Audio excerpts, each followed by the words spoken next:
What words Dites-le, pop into your qu'est-ce que vous head when you pensez think of lorsque vous pensez failure? échec? Loser, disgrace. I think there was a bald. I am holding the Engineers Without Borders Canada annual failure report. Now, thinking of this organization and the people, what words come into your mind when you think of them? Brave, courage, innovative, honest. It is truly remarkable how differently we perceive the experience of failure compared with how we perceive people and organizations who fail. Our expectations for 100% success is unrealistic when we are working on complex problems. I would like to redefine failure as a teachable moment.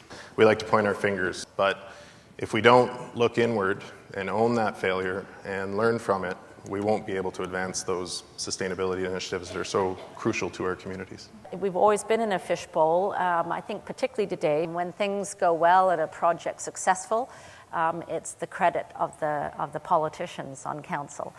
When things go off the rails and it's a failure, well, that's the administration's fault. That doesn't necessarily create the best climate for particularly the administration to embrace this concept. There's two routes. Taking something right up front from day one and saying, this is we're trying to innovate here. The other way is providing spaces for staff to work collaboratively together, identifying a problem and testing different solutions internally. We've developed a leadership charter. The CAO's taken a great lead in that. The phrase fail-safe is used a lot. There's still a lot more trust that has to come, and that's the key word. It's around trust. In the late 1990s, the city of Guelph saw an opportunity to in an underutilized, unperforming, municipally owned asset. The request for proposals for the project has still not been released. I underestimated the importance of culture and relationships to achieving this project. We may have scared off some potential investors, and we lowered confidence that the city has the capacity to deliver on this project. It's going to require us to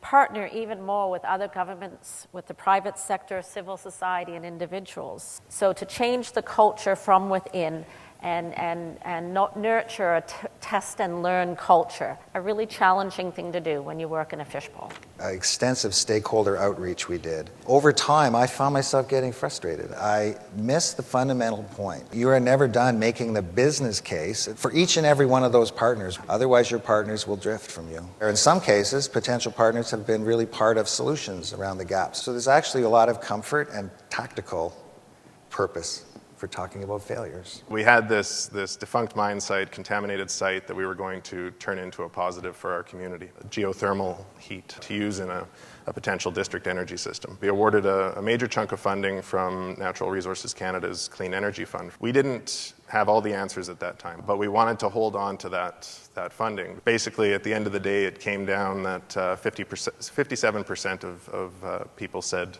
no, we're not going to give you the authority to borrow. So we continued to do our due diligence. And we had people from the mining industry who had worked in this mine, some who came out and said, the temperatures aren't what you think they are. Others who came out and said, yes, it's pretty damn hot down there. As it turns out, there was not as much of a resource underground as we thought there might be. We became wed to an energy source. We put ourselves in a position where we went out to the public before we were ready to answer all the questions.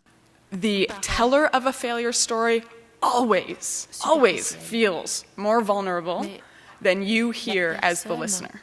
So it's really important as a listener to appreciate the courage that it takes.